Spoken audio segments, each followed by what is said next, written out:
아멘. 할렐루야. 반갑습니다. 한 주간 만에 또 뵈니까 너무 반갑습니다. 저는 50번이에요. 우리 성도님들은 몇 번이세요? 이 질문이 좀 이상합니까? 제가 지난주에 왔더니 번호가 저기 뒤에 보니까 49번밖에 없더라고요. 그래서 이상하다. 50번은 어디에 갔을까? 그러니까 담임 목사님께서 그 50번은 설교자가 50번이다 그렇게 말씀하시더라고요. 이번 주에도 아내와 같이 이렇게 본당으로 들으려고 하는데 저는 막지를 않아요. 그냥 들어갈 수가 있습니다. 근데 사모는 어디에 있습니까? 저기 요아실에 들어갔어요. 50번까지 번호를 못 받았습니다. 제가 왜 이야기를 하냐면요, 우리 사랑하는 성도들은 하나님의 나라의 50번 안에는 다 들어간 주의 백성들인 줄로 믿습니다. 그 사모함이 우리 사랑하는 성도들에게 있었으면 좋겠습니다. 살갗을 스쳐지는 바람을 보니까 이제 여름이 지나고 가을이 온 것 같습니다. 참 어려운 시기를 지나고 있는데요, 하나님의 은혜의 계절이 반드시 돌아올 줄로 믿습니다. 우리 사랑하는 성도들 그것을 기대하고 사모하는 마음으로 늘 은혜의 자리를 채워가시는 우리 귀한 성도님들 되셨으면 좋겠습니다. 우리 좌우의 분들 멀리 좀 떨어져 있기는 하지만 좀 바라보시면서 이렇게 한번 축복하겠습니다. 은혜 받게 생기셨습니다. 은혜 받고 돌아갑시다. 한 번 더 인사해 주세요. 은혜 받고 돌아갑시다. 오늘 본문을 중심으로 말씀의 제목 같이 한번 따라하겠습니다. 기분대로 말고 기준대로. 그 뒤에 뭔가 좀 들어갈 것 같죠? 기분대로 말고 기준대로 살자. 기분대로 말고 기준대로 순종하자, 헌신하자, 감사하자, 사랑하자, 얼마든지 들어갈 수 있습니다. 근데 제가 기분대로 말고 기준대로까지만 말씀의 제목을 단 것은 오늘 말씀이 맞춰지고 나면 저마다 하나님이 주시는 이 말씀을 통하여서 받은 바 은혜대로 뒤에 나머지 문장은 채워주셨으면 좋겠습니다. 그래서 어떤 분들은 기분대로 말고 기준대로 하나님의 말씀에 순종하자 그렇게 적용하실 수도 있고, 어떤 분들은 기준을 따라서 사랑하자 이렇게 적용하실 수 있는 분들도 있을 줄 압니다. 제가 얼마 전에 유튜브를 검색하는데 한 유튜브 채널을 진행을 하는 BJ가 나와서 이런 말을 하더라고요. 인생에서 과정은 다 필요 없습니다. 무조건 성공만 하면 됩니다 라는 이 말을 던지더라고요. 성공하면 가족도 친구도 억울한 일도 한없이 초라했던 과거도 다 되돌려 놓을 수가 있다는 그 말을 뒤에다가 붙이더라고요. 오늘 우리 청년대학부 헌신예배인데 우리 사랑하는 청년대학부 지체들에게 한번 물어보겠습니다. 정말 우리가 성공을 위해서라면 과정은 필요가 없는 것입니까? 고개라도 한번 이거예요 정확하게 한번 해봐요. 우리가 정말 성공의 그 목적을 위해서는, 성공을 위해서라면 과정은 전혀 필요가 없는 것입니까? 아니지요. 이런 논리대로라면 돈을 벌기 위해서는 수단과 방법을 가리지 않아도 됩니다. 시험에 합격만 할 수 있다면 컨닝을 불사해도 아무런 상관이 없습니다. 내가 억울한 일을 당하지 않으려면 남에게는 얼마든지 억울한 일을 해도 된다는 논리가 적용되는 것입니다. 여러분 어떻게 생각하시나요? 여호수아 6장에 보면 여리고성 전투에 대한 내용이 말씀 가운데 쭉 기록이 되어져 있습니다. 말씀을 가만히 묵상해 보면 여리고성 전투에 있어서 결과는 그 많은 절 중에 20절 한 절에만 국한되어서 한정되어서 기록하고 있습니다. 그 여리고성이 이스라엘 백성들의 승리로 끝났다는 것이 20절 한 절 말씀에 나옵니다. 그리고 나머지 말씀에는 그 모든 과정에 대한 내용이 자세하게 기록되어져 있습니다. 무슨 말을 해주는 겁니까? 하나님께서는요, 당연한 결과에 그렇게 비중을 두시지 않습니다. 하나님께서는 그 일이 당연히 일어난 그 일에 대해서는 비중을 그렇게 두시지 않는다는 이야기입니다. 7일째의 기적은요, 그 이전에 6일이라는 과정이 있었기 때문에 당연한 결과라는 것입니다.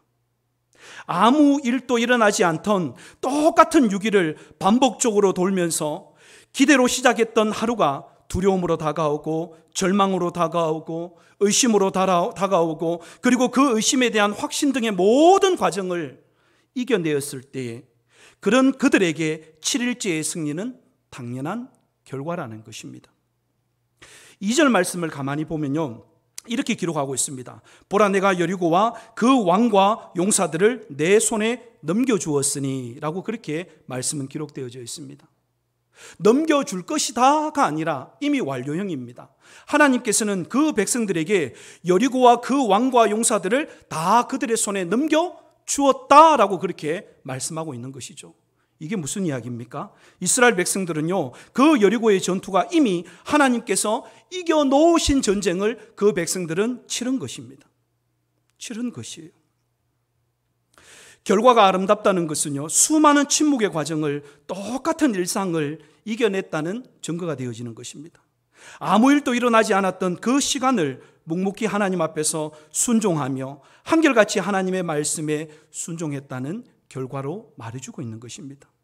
우리 사랑하는 청년대학부 여러분, 정말 여러분들의 인생이 하나님 앞에서 아름다운 결과를 이루기를 원하십니까? 정말 하나님 앞에서 우리 사랑하는 주의 청년들이 멋진 승리의 삶을 살기를 원하십니까? 그 마음은 모두가 똑같을 거예요.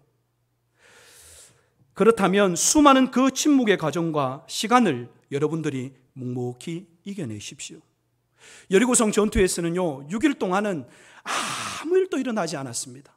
첫째 날을 돌고 둘째 날을 돌고 6일 동안 똑같이 반복되는 그 일을 행했음에도 불구하고 아무런 변화도 아무런 일도 일어나지 않았어요. 그러나 7일째 마지막 날은 어떤 일이 일어났습니까?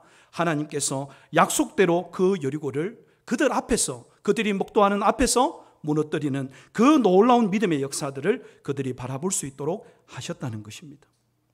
우리에게는 그 모든 과정을 이겨낼 수 있는 무기가 있는데요, 무턱대고 이겨내라는 말이 아닙니다. 무턱대고 우리 사랑하는 청년들에게, 사랑하는 우리 성도들에게 도전하는 말씀 아닙니다. 우리가 정말 그 모든 과정을 묵묵히 이겨내는 데 있어서 가장 필요한 무기가 있습니다. 그게 무엇이냐면 여호수아 6장 10절 말씀 우리 같이 한번 읽어보도록 하겠습니다. 시작.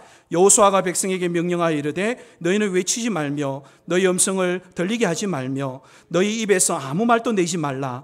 그리하다가 내가 너희에게 명령하여 외치라 하는 날에 외칠지니라 하고. 아멘. 오늘 말씀의 제목이기도 합니다. 한마디로 이 한 절의 말씀을 제가 한 문장으로 말한다면 네 생각대로 네 기분대로 하지 말고 하나님의 말씀을 기준으로 삼아서 그 말씀이 너에게 임하여졌을 때 행하라 라는 그 말씀이에요. 말씀이 없는 인생은요, 기준이 아니라 기분에 따라서 살아갈 수밖에 없습니다. 내 기분이 내키는 대로, 내 마음이 허락되는 대로 살아갈 수밖에 없는 거예요. 사랑하는 성도 여러분, 사랑하는 우리 청년대학부 여러분, 기분에 따라 인생을 선택하지 말고 말씀의 기준으로 인생을 선택하여 살아가는 승리의 삶이 되시길 주님의 이름으로 간절히 축원합니다. 기분에 따라 인생을 선택하는 사람은요, 중요한 것이 너무 많아요. 우리 청년들 그렇지 않습니까? 인생에 있어서 중요한 게 뭔지 한번 생각해 보면 중요한 게 너무너무 많아요. 돈도 벌어야 되고, 물론 물질의 축복도 있어야 됩니다. 건강의 축복도 있어야 되고요. 내 위치라는 것이 좋은 자리에서 많은 사람들이 우러러 볼 수 있는 그 자리에 있어야 됨에도 맞습니다. 맞습니다. 인생을 살아감에 있어서 중요한 것이 너무너무 많아요. 바꿔서 말하면요, 무엇이 우리의 인생에서 진짜 중요한지는 모른다는 거예요. 중요한 것이 너무너무 많지만 그 가운데 진짜 내 인생 가운데 중요한 게 뭔지는 모르고 놓치고 살아간다는 이야기가 되는 것입니다. 하지만 말씀을 기준으로 따라 인생을 선택하는 사람은요, 우리의 인생에서 무엇이 가장 중요한지를 아는 사람이라는 거예요. 뭐가 정말 우리의 인생에서 중요한 건지. 많은 것을 포기해야 되고 때론 손해를 보겠지만 가장 중요한 것을 그 사람은 잃어버리지 않습니다. 무엇을 기준으로 살아가는 사람이요? 하나님의 살아있는 그 생명의 말씀을 붙들고 살아가는 사람은 인생의 많은 것을 포기해야 되고 때로는 손해를 보겠지만 절대로 정말 중요한 것은 잃어버리거나 놓치지 않는다는 거예요. 그래서 인생에서 가장 중요한 것은 수많은 선택 앞에서 어떤 기준을 가지고 살아가느냐, 그게 정말 중요한 거예요.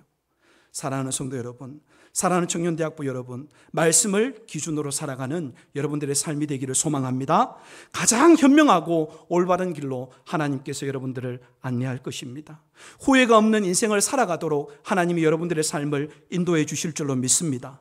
반드시 하나님 앞에서 아름다운 열매를 남기는 인생이 되도록 하나님께서 여러분들을 이끌어 가실 줄로 믿습니다.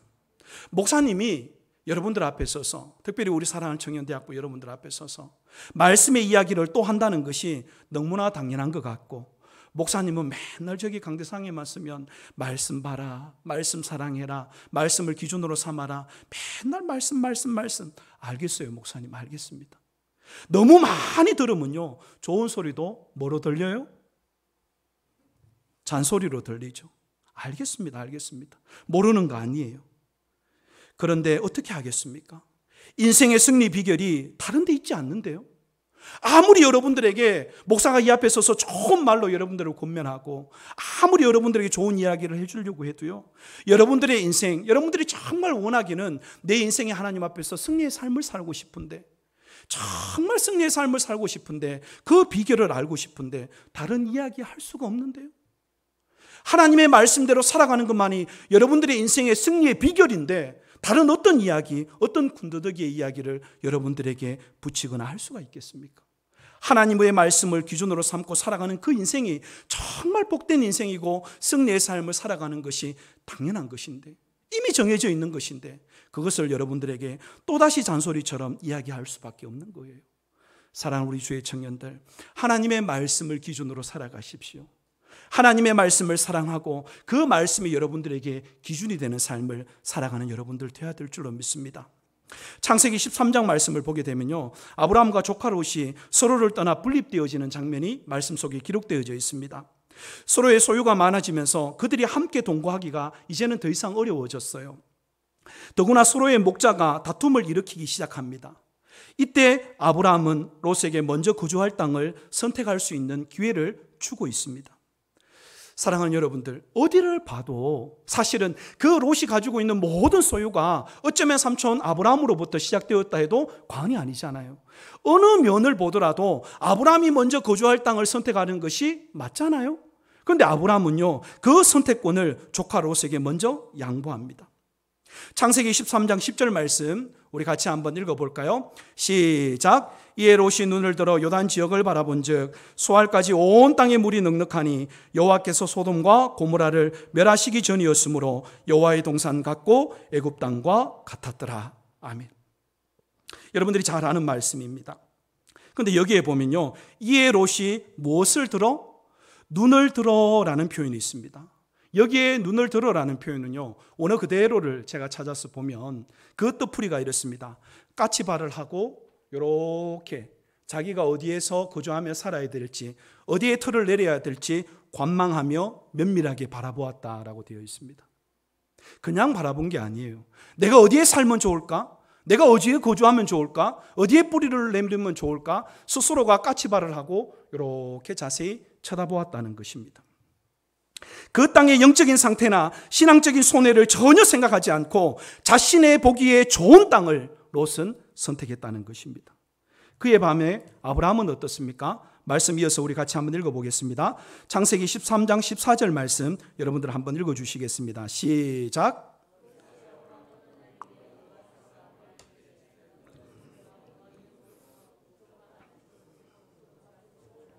아멘.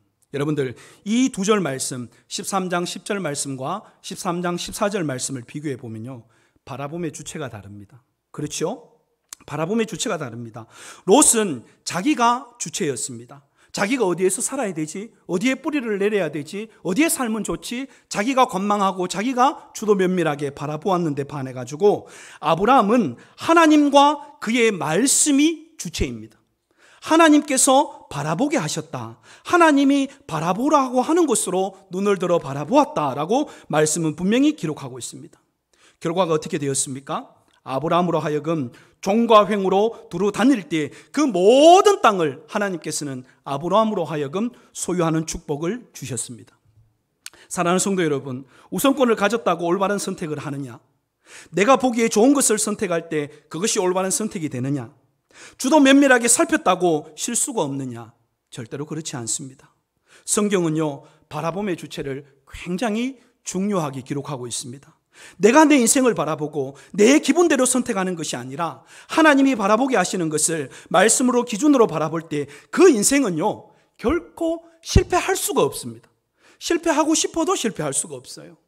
반드시 승리케 하시는 하나님을 경험하게 될 줄로 믿습니다. 아멘이십니까? 여러분들, 내가 바라보는 거 아니에요. 내 기분을 따라서 무엇을 선택하는 게 아니에요.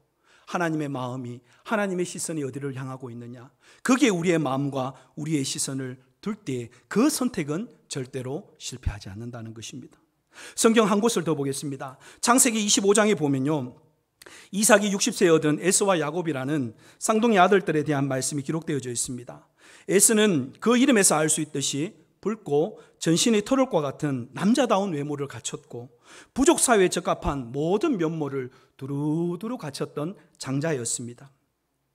에서가 사냥한 고기를 아버지 이삭은 무척이나 좋아했고요. 그런 이유에서 에서는 아버지의 총애를 한 몸에 받는 언약을 이을 아들임에 분명히 했습니다. 그에 반해서 형의 발목을 잡고 태어난 야곱은 어떻습니까? 장막에 거주하며 엄마 치마폭에 둘러싸여 남자다움이라는 것은 눈을 씻고 찾아봐도 없어요. 이렇게 말하면 표현이 좀 그럴 수도 있지만요, 남자다운 면모가 없습니다. 그런데 어느 날 사냥을 하고 돌아온 에서가 붉은 팥죽을 보고는 야곱에게 먹기를 청합니다. 그 요청에 야곱은 무엇을 요구합니까? 형 에서에게 장자의 명분을 나에게 주면 형이 지금 먹고 싶은 이 팥죽을 얼마든지 주겠다라고 거래를 합니다.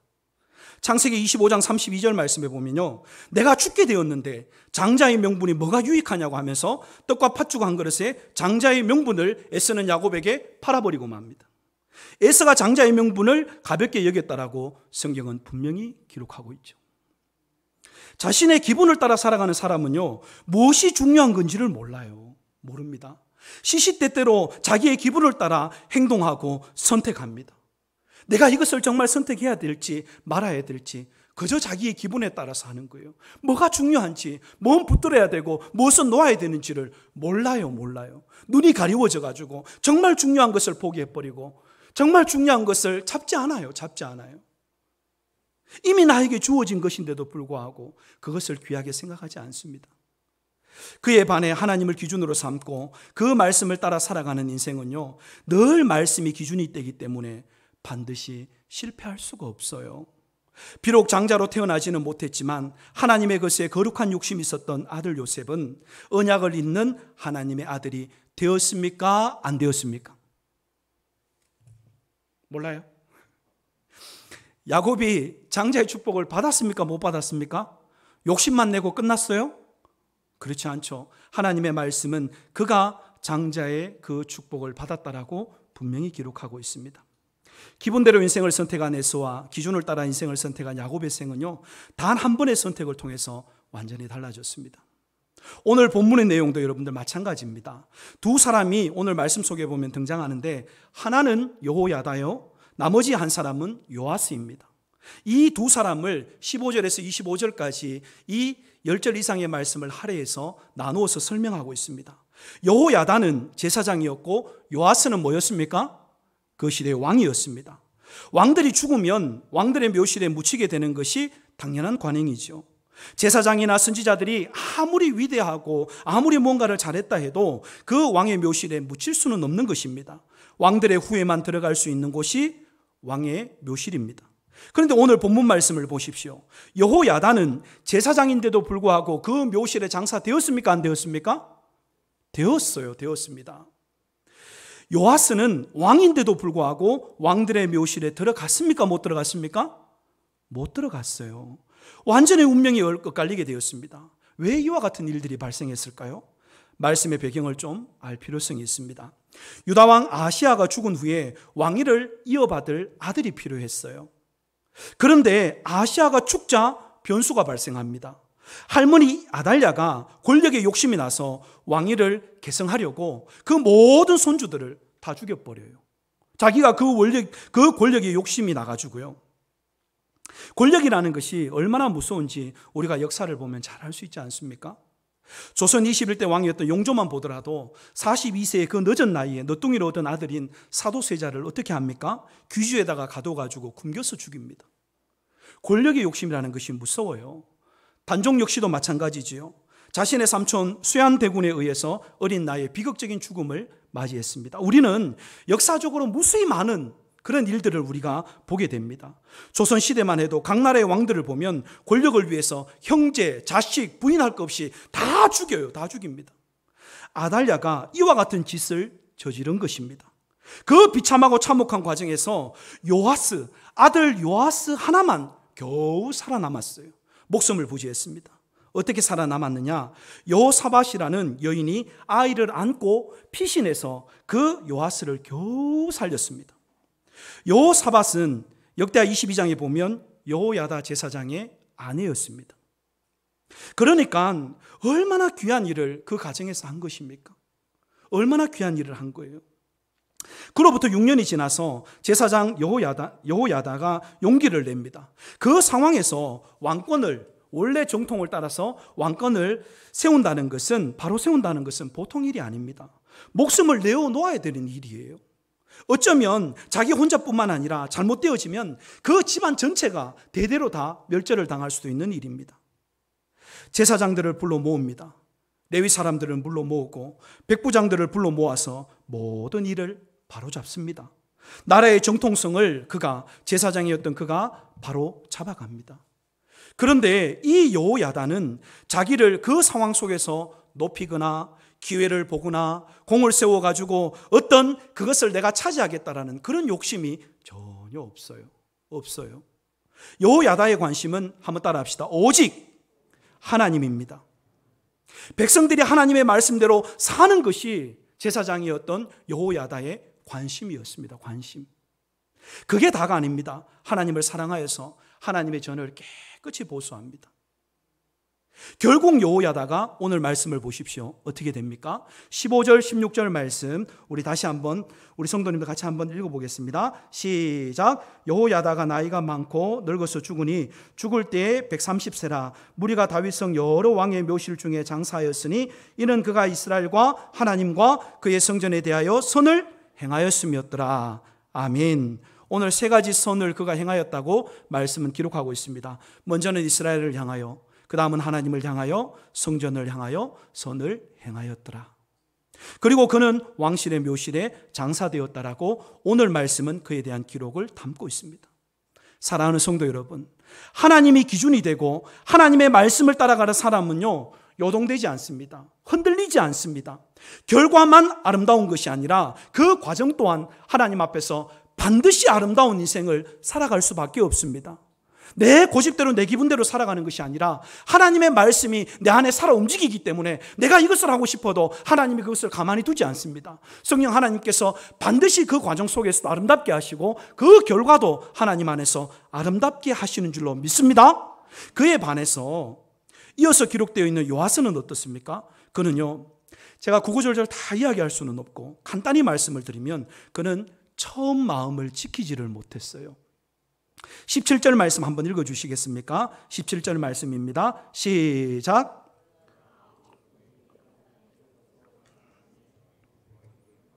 제가 이어서 읽겠습니다. 그의 조상들의 하나님 여호와의 전을 버리고 아세라 목상과 우상을 섬겼으므로 그 죄로 말미암아 진노가 유다와 예루살렘에 임하니라. 아멘.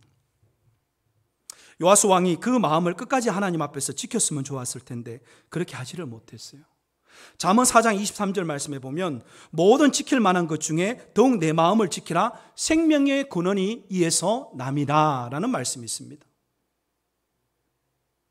마치 에베소 교회를 향하셔서 모든 일에 게으르지 않고 열심을 내지만 책망할 것이 있나니 너의 처음 사랑을 버렸노라 라고 말씀하신 것과 같이 우리의 삶이 정말 기준으로 따라 살아가는 말씀이 없으면요, 흔들릴 수밖에 없어요.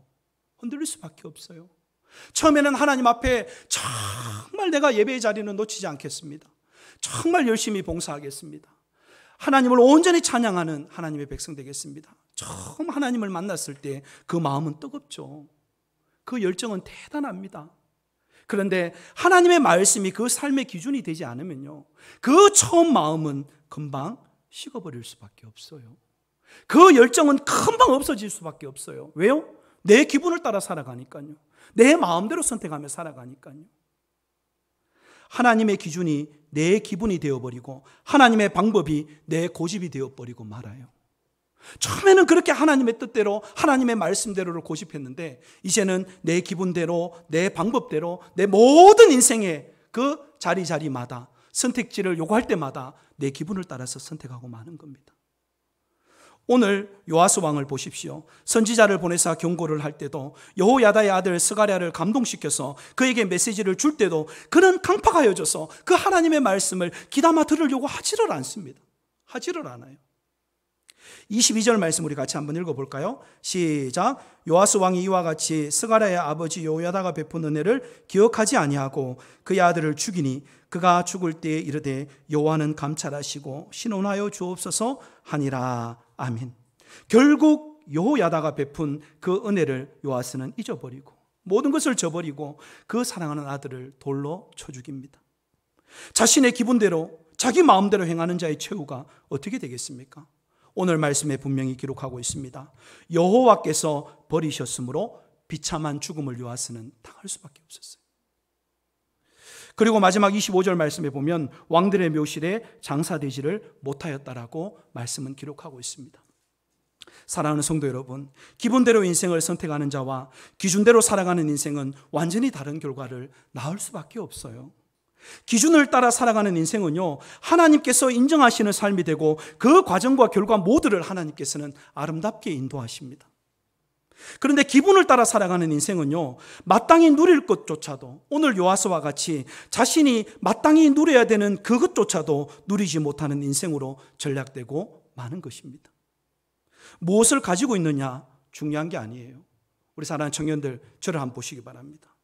뭘 우리가 얼마나 가지고 있느냐, 얼마나 많은 것을 가진 부모 밑에 태어났느냐, 그 환경이 중요한 거 아니에요. 얼마나 우리의 환경이 잘 되어 있고 얼마나 많이 배웠고 얼마나 많은 것을 가지고 있느냐, 그게 진짜 중요한 거 아닙니다. 그게 중요한 게 아니에요. 오늘 말씀 속에 소개했던 아브라함과 롯, 에스와 야곱, 오늘 본문 속의 여호야다와 요아스도 모두가 마찬가지 아닙니까? 우리의 삶이 기준을 따라 말씀을 따라 사느냐 아니면 내 기분대로 내 의지대로 내 마음대로 사느냐, 그게 우리 인생에 달려있는 거예요. 우리 사랑하는 청년들의 인생이 거기에 달려있는 거예요. 사랑하는 주의 청년들아, 이렇게 살아라, 이렇게 살면 된다, 구구절절 다 이야기할 수가 없어요. 어떻게 이야기해요? 여러분들 따라다니면서 사랑하는 청년들아 이렇게 살아야 된다, 이렇게 선택해야 된다, 어떻게 다 가르쳐줘요? 하나님의 이 말씀은요, 한마디로 여러분들의 기준을 하나님의 말씀을 삼고 살아갈 때 그 인생은 하나님이 책임져 주신다는 거예요. 승리로 이끌어 주신다는 거예요. 말씀을 따라 살면요, 결코 실패할 수가 없습니다. 한치 앞을 알 수 없는 인생을 살아가더라도요, 내일 일을 알 수 없지만 말씀 속에 수많은 이야기를 통해서 역사하신 하나님께서는 반드시 우리의 삶 가운데도 사랑하는 주의 청년들의 그 앞길 가운데도 역사하실 것이 불을 보듯 뻔하기 때문입니다. 믿으십니까? 믿어야 돼요. 뭐 남의 이야기이고 성경 말씀 읽을 때마다 아 그랬구나, 그렇게 하나님이 은혜를 주셨구나, 복을 주셨구나, 그리고 끝나면 안 돼요. 말씀 속의 그 이야기는 오늘을 살아가는 주의 청년들을 향한 하나님의 은혜이고 축복의 말씀입니다. 하나님께서 여러분들의 인생을 하나님께서 승리의 삶으로 이끌어 주실 것이 불을 보듯 뻔합니다. 또한 그것을 믿고 살아가는 우리 청년들이 되어야 될 줄로 믿습니다. 이야기 하나만 하고 오늘 말씀 정리하겠습니다. 사랑하는 성도 여러분, 사랑하는 우리 청년대학부 여러분, 반드시 기억하십시오. 여러분들은 하나님의 거룩한 옷을 입은 하나님의 거룩한 군사들인 줄로 믿습니다. 아멘이십니까? 제가 칠레에서 모든 공부의 과정을 마치고 마지막에 이제 목사 안수를 받을 때 제가 가운을 입고, 제가 두 분 목사님이 함께 그때 안수를 받았는데 제가 축도를 맡았어요. 그래서 이제 성의를 입고 가운을 입고 축도 순서를 기다리는데 엄청나게 마음에 부담이 느껴지더라고요. 양복을 입었을 때와 성의를 거쳤을 때 그 마음 자세가 달라지더라고요. 수많은 생각이 그 짧은 시간에 스쳐 지나가고요. 또한 내 마음속에 목회자로서의 책임감이 생기더라고요. 목사뿐 아니라 제복을, 유니폼을 입는 직업군들은 아마 다 마찬가지일 겁니다. 일상복을 입을 때보다 그 책임감을 더 많이 느끼는 것이 당연한 거예요. 사랑하는 우리 청년대학부 여러분, 제가 왜 이야기를 하느냐? 여러분들은 하나님으로부터 거룩한 하나님의 백성들로 세례를 받고 하나님의 자녀가 된 거룩한 백성, 거룩한 유니폼을 입은 자들인 줄로 믿습니다. 세상에 믿지 않는 친구들과는 완전히 달라요. 아무렇게나 살아서는 안 되는 사람들이에요. 내 기분대로 살아서는 안 되는 사람들입니다. 특별히 이 어두운 세상, 힘든 시기를 지나면서 주의 청년들을 향한 그 마음이 저 역시도 더 간절해요. 더 간절해요. 앞으로 여러분들이 이 나라를 이끌어가고 사랑하는 몸된 교회를 이끌어갈 터인데 여러분들 마음대로 살면 안 돼요. 여러분들은 하나님의 거룩한 옷을 입고 있는 하나님의 백성들입니다. 거룩한 부담과 책임감이 여러분들에게 있어야 됩니다. 하나님의 말씀을 사랑하고 언제든지 그 말씀을 기준으로 삼아서 흔들림이 없이 모든 과정을 묵묵히 이겨내며 당연한 승리를 맛보는 주의 청년들 모두가 되시길, 사랑하는 주의 백성들 되시길 주님의 이름으로 간절히 축원합니다.